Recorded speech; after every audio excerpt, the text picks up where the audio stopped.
Ladies and gentlemen, this is an instrument. Now, some of you may call it a gadget, but I prefer to call it an instrument. And it is probably one of the most civilized methods of having an egg known to man. Now, I think that I'm not exaggerating when I say that the egg has been here since the beginning of civilization and probably earlier.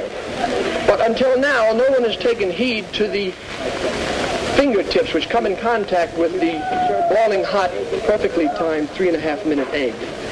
And ladies and gentlemen, here's the answer to that problem. Brother, some Americans will buy anything. Hello, I'm Joseph C. Harsh.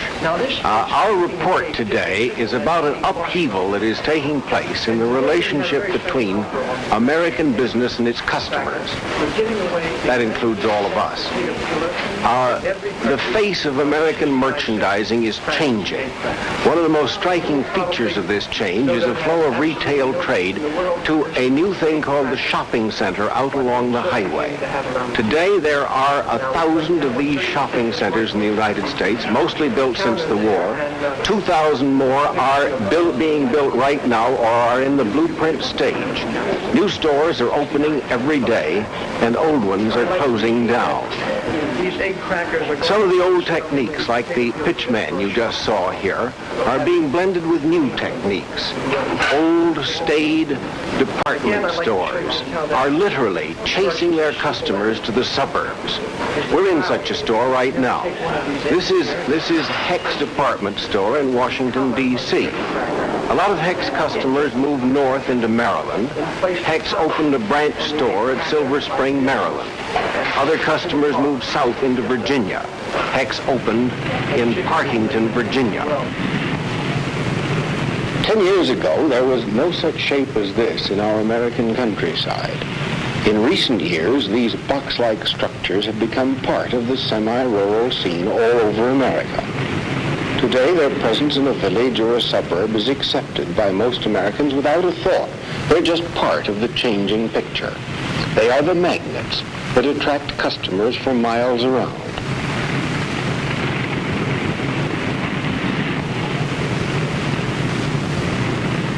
They attract the little stores too, their own competition. The big store sells clothes, Jerry's sells clothes. The big store sells jewelry, Frank's sells jewelry. The big store sells dresses, the cotton shop and casual shop sell dresses. In the shadow of the giant, the dwarfs do appear to be doing quite well. A place like Louis flourishes. I don't know. It seems to fit you very well. It's exactly the same model I sold a senator only last week. A senator, a United States senator? No names, please. Do you think the color suits him? Oh, perfectly. Was he a Republican or a Democrat? No parties, please. I'll tell you what you do. You look the suit over and get the feel of it. I'll be over here talking to this gentleman.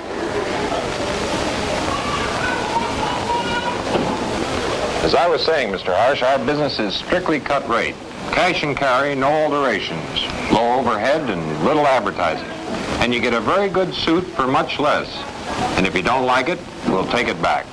But tell me, what sort of a clientele do you really have? That's really true about that senator. We have them, and we have floor walkers and government workers, sort of a cross-section. And we know many of our customers by name. If we get in a suit that one of them might like, why, we call him on the phone and tell him about it. It's sort of our personal touch. But tell me now, what about the competition of the big store like Hecht's? Doesn't that really hurt you? Oh, we love it. Hecht's bring a lot of people downtown, thousands of them. And let me tell you something. Many of our customers park at Hecht's and then come here to buy. But what about all the little retail stores that close down all the time? Those that went under just don't have what it takes to survive. You have to be one step ahead in order to get anywhere these days. There's a different type of customer for every type of store. One guy likes a lot of personal attention and prestige and carpets on the floor. And then there's another guy. He wants a bargain. He doesn't care whether there's carpets on the floor or cement. He's the fellow you get. Yes, they told me over at Hecht's that the founder of the store used to say that he could set up a shop across the street and make a good living out of what the business they lose all the time. Yes. By the way, is he going to buy the suit? We never fail.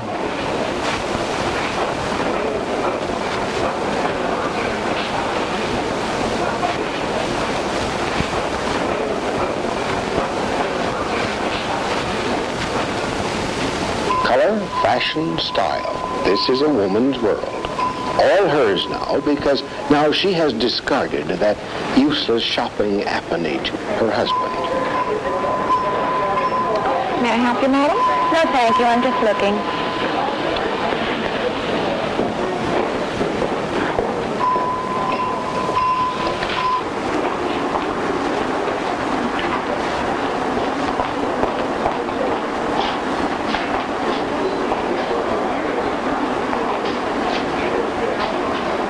There are 1,800,000 retail stores and shops in the United States. These are the battlefields of campaigns, and daily the drives, the skirmishes, the victories and the defeats go on these battlefields. For with the changing face of American business, there's also gone new techniques and methods of merchandising. Merchandising that is planned and executed as meticulously as though it were in war. In this merchandising, the target is always the same: the buyer, the shopper, the woman shopper. I've been told that 70% of shopping is done on impulse.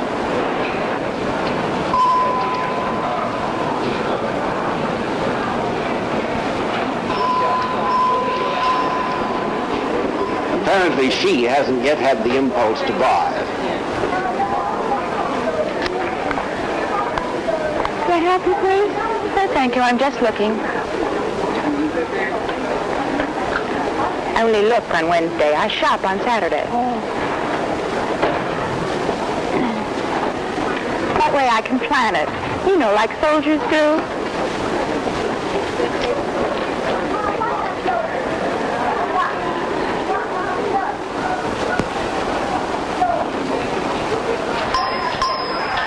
Pardon me, are the executive offices left or right? Do you want, oh, pardon me, sir, that's my call. Yes? Yes? Count of 12? I'll be right over. Thank you. As you were saying, But sir? it didn't ring. I know it didn't. Well, you picked it up and spoke. Yes, but... Hello? Yes, this is Mr. Katz. Yes, I'll be right over. All right. Well, what is it, auto-suggestion? It's the bells you hear. Oh, those bells I've been hearing ever since I've been in the store, but how do you know your own? We see we each have an order call. Mine goes dee-da, dee-da, dee-da, dee-do.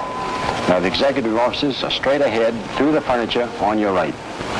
Thank you, but isn't it a little hard to remember your own call with all these bells going? Not very. You see, it's indelible in here. I hear those bells sometimes in the middle of the night. It pops me right out of bed. I'll bet it does. Thank you very much.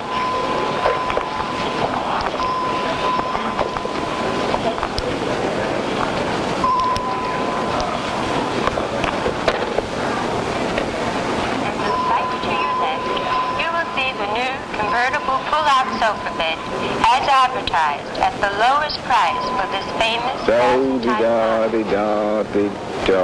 If you will be so Thank kind, you very much. turn completely around. All right, gentlemen. You all know this chair, and you know the sales record. For today only, we are offering it only $49.95. It's a steal. Comes in 4 colors, foam rubber seats, coil springs, and double webbing. We have only 24. By the end of the day, I'm sure we'll be sold out. Take it from there.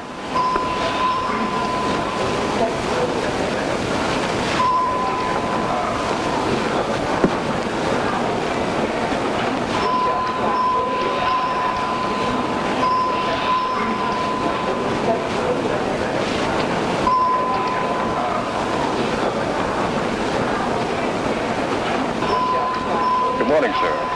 I wonder if I may help you. The chair you're sitting in is foam rubber, and it comes in 3 or 4 different colors. Oh, look, I'm awfully sorry. Please forgive me. I'm just on my way to the executive offices.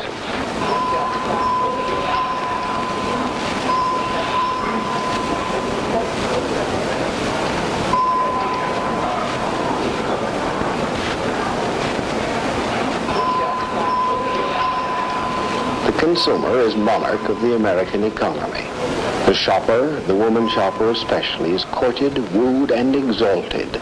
And no wonder she spends over $185 billion a year in stores like this. No merchandising campaign can be too exaggerated if it succeeds in capturing her attention. Hush. Come in and have a seat. We've been waiting for you. I want you to meet Lester Melnikov, our display director. Arnold Fine, Director of Public Relations. And Sam Cohn, Advertising Director. All right, Sam, let's go through it again. Roses are red, violets are blue. Favorite resources, we're for you. You're for us, and that's just fine. Let's be each other's Valentine. For over 60 years, our store and you, to quality goods, have both been true. Togetherness, as McCall's would say, brought us both customers the teamwork way. It's a retail legend, our love affair. Togetherness made it, because we both care. You like that, Mr. Harsh? Like it?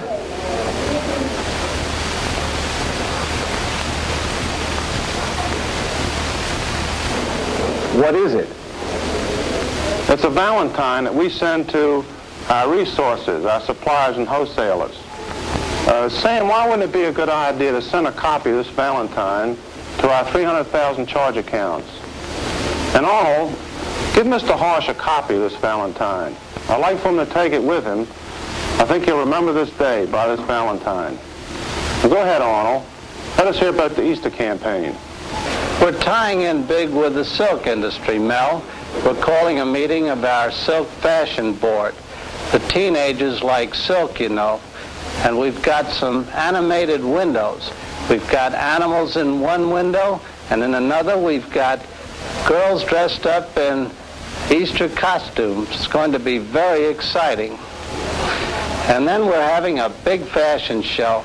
We're going after the top names we can get, folks like Jack Benny and Danny Kaye. And then we've got another specialty, Mel. That's the giveaway angle. We're giving away a lot of jelly beans, and we're having a trip to Disneyland. We can't send the children to Disneyland. That's in California. We can't send them out there all alone. We'll send the parents along. Guess to the store.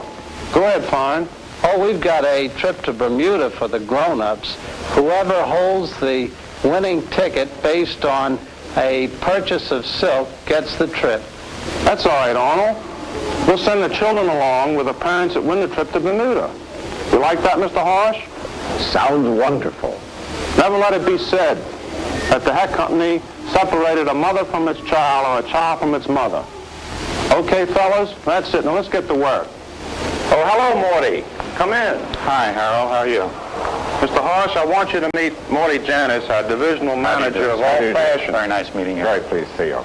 He's going to take you out on the floor and show you some interesting things that happen on the dress floor. Good, thanks very much. But before we go, will one of you please explain to me something? What is impulse buying? Impulse buying? That's when a customer comes in with nothing particular in mind. Or she comes in for a dress and she goes out with a hat. That's impulse buying. Oh, thank you. Let's go down and we'll see if we can stimulate your impulses. Thanks very much. Gentlemen. Goodbye.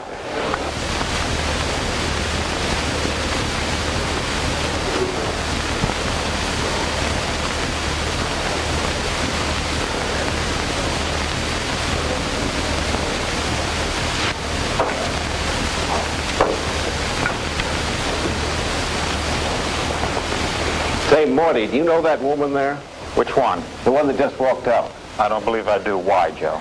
I just have a sneaking feeling that she has her impulses firmly under control. I don't understand what you're talking about. Well, as you were saying. As I was saying, Joe, buying dresses is like buying in the stock market. You must take a gamble and follow the trends. The trends? How do you establish a trend? Well, every dress has a ticket on it that's perforated. And when we sell the dress, the stub is torn off and put into a box, which is ultimately transmitted to a control room. In this control room, they try to pick up the trends from the colors, the styles, the materials that have been sold. Yeah, and what do you mean? That if on a given day you happen to sell a lot of pink dresses with green buttons down the back, you then go out and corner the market? Well, not exactly. We pick up this trend from our control room. Then we call our friendly associates in stores throughout the country. It might be Chicago or Los Angeles or Dallas, and see if they found a similar trend. Then we contact our New York associations, and generally speaking, they get an excellent panorama of the entire country, and if they found a similar trend, then we go ahead with our plans. What do you do then? Well, we usually gamble on the trend based on the information we have, and generally speaking, we're right. And if you're not right?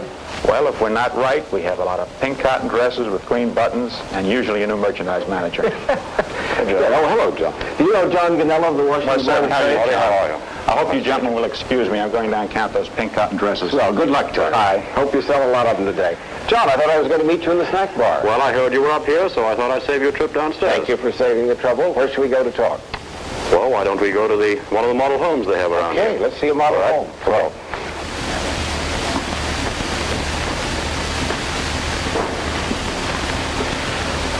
Well, Joe, is the decor to your taste? Yes, this is decor. John, I've noticed that men in this store usually keep their hats on, but I would think that here it ought to come off. John, your accent is not typical of the Washington Board of Trade. Where do you come from? Well, Joe, I come from Dollar in Scotland. Though I haven't seen it since 1948. Since 48. Well, being a Scotsman, I should think that you can be perhaps a little more objective about the merchandising battle that's going on in this country than a native could be. Let me put my question this way. When I talk to Republicans about what's happening to small business, the answer is that the country is bursting with prosperity and everything's wonderful. But when I talk to a Democrat, he said, well, now look, it may be wonderful on the surface, but behind this, the small shopkeeper, the little fella, is being destroyed. What's your view? What do you see of this from the point of view of the Washington Board of Trade?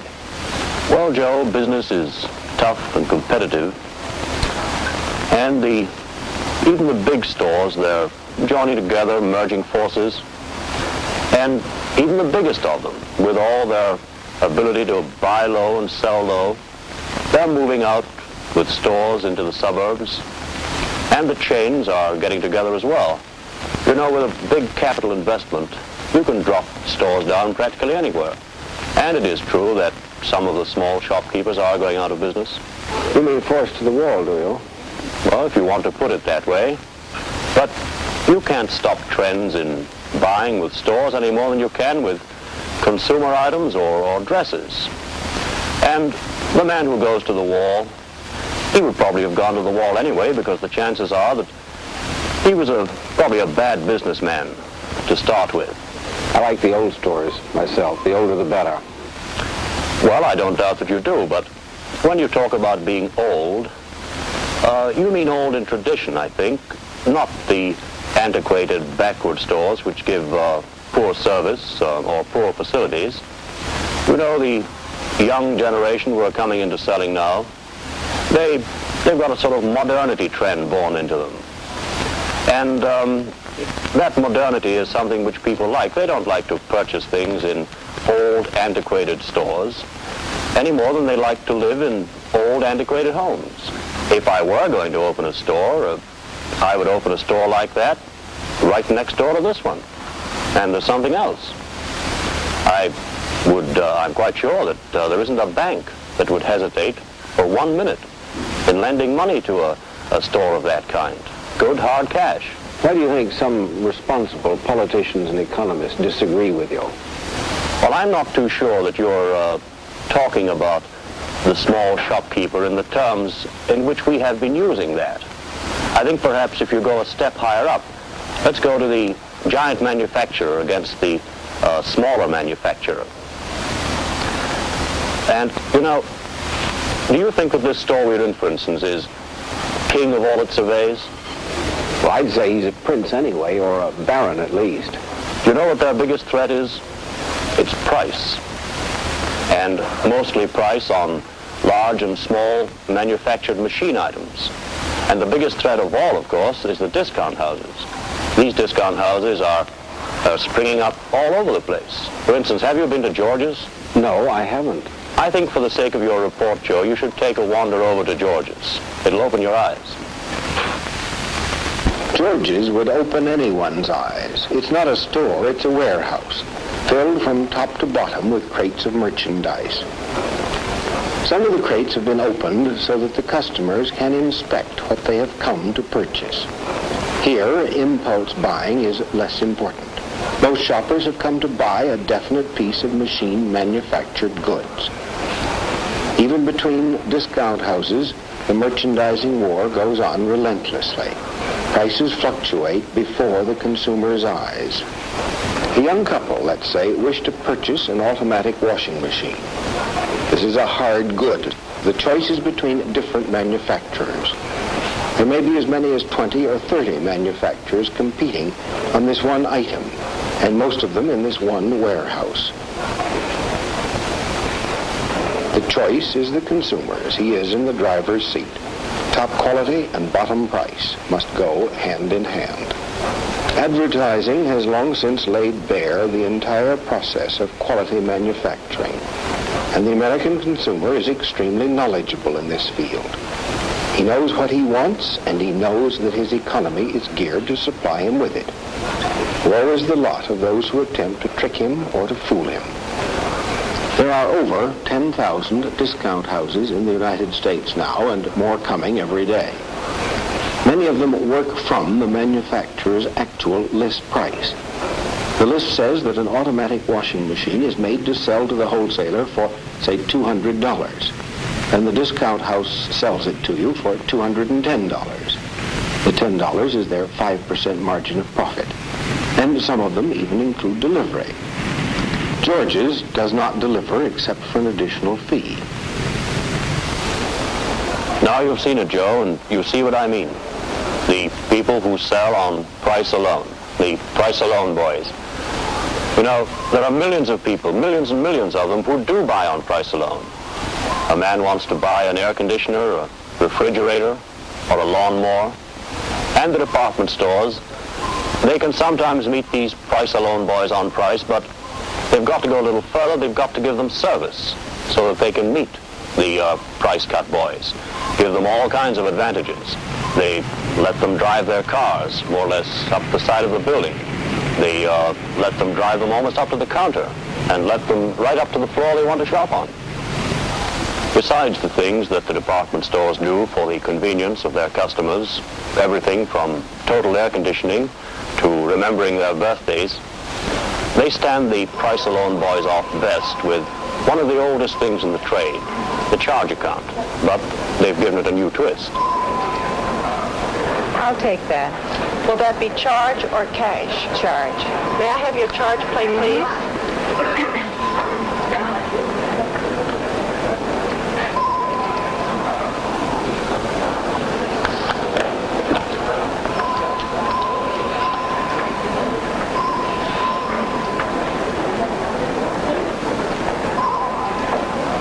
May I help you, please? Thank you, I'm just looking.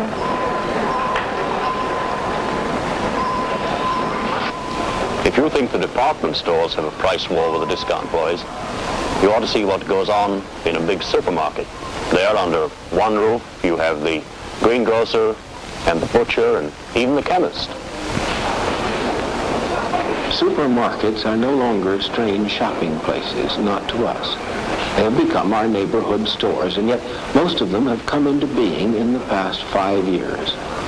There are over 22,000 supermarkets, and in them you can purchase almost anything in the food line. Food from everywhere in the world right there at your fingertips as you stroll along. The impulse to buy is quite irresistible. Foods that were never packaged before now come wrapped in cellophane. The seasons have been obliterated.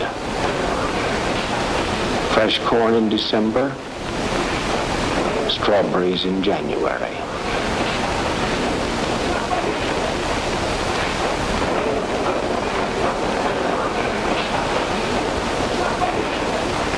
Bin after bin after bin of frozen foods.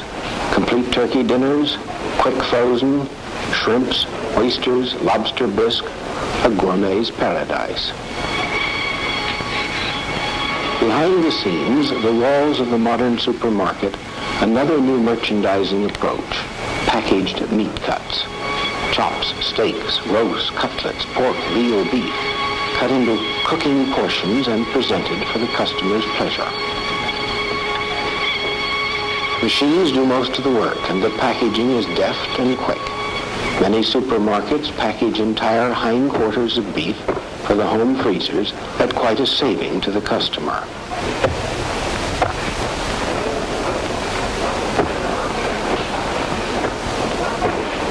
£4, 5 3/4 ounces of pot roast at 35 cents a pound. You know exactly what you're getting, see its quality, know its cost. The entire story on one little stamp.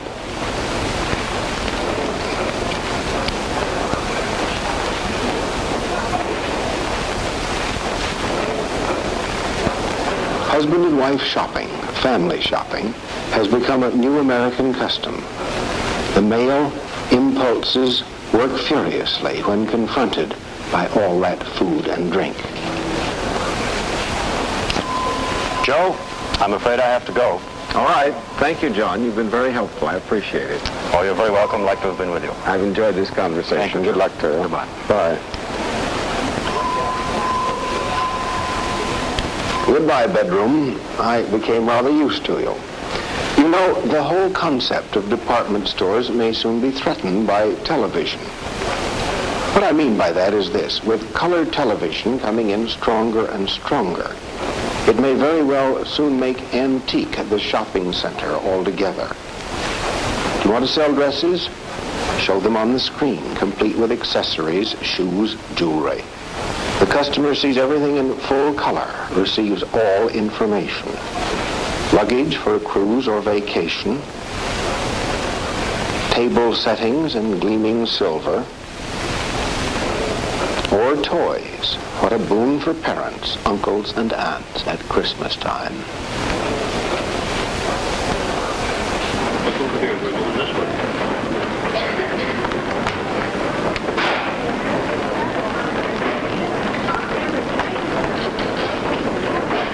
Of course, what you've seen here now is only a fragment of a changing picture. We haven't been able to answer one question. What is happening to little business, the small fellow, the shop around the corner, the real private enterpriser? Perhaps the question should have been in the past tense. What did happen to him? No one can be quite sure. It's been obscured by the massiveness and the pace of industrial expansion in America and these changing circumstances. Of course, he still exists, but nobody can be quite sure what is going to happen to him in the future. It depends, of course, very largely on whether this expansion we have now continues. If it does continue, many a small man is absorbed into these new things called service industries, such as a television repair station. But right now, the trend is certainly dominated by mergers, great chains, and the growth of the big business, the big enterprise. There are political cross currents underneath the surface. Should there be a hesitation in the American economy, a small or a big depression, then these cross currents might come up to the top, and you could see very considerable change in the laws, which could affect a change from this trend of bigness back towards smallness. But nobody knows. Charts and indices don't mean a thing because you can't see the future in such a changing picture. We can only be sure of one thing. The United States of America is no longer a country of small shopkeepers. Modern advertising and merchandising have overwhelmed American business as it existed only 50 years ago. Ladies and gentlemen, this little 69-cent egg cracker is a boon to the American housewife. This makes the cracking of hard-boiled eggs just as easy as eating marshmallows. Wonderful to the hard-boiled egg lovers. Ladies and gentlemen, this little 69-cent egg cracker is a boon to the American housewife. This makes the cracking of hard-boiled eggs just as easy as eating marshmallows. wonderful to the hard-boiled egg lover. Impulse. Crack an egg just as easy as rolling off a log. Now, ladies and gentlemen, this instrument might be called a gadget. I prefer to call it an instrument. And is probably the most civilized method of cracking and having an egg known to man. Now, I wouldn't be exaggerating, ladies and gentlemen, if I said that the egg has been here sometime before civilization and probably earlier. But no one has given heed to the cracking of an egg without burning the fingertips. And here it's done just as easy and simply as rolling off a log. Now you can eat that little egg right in that little collar there, a little stand, and eat the rest of it like that.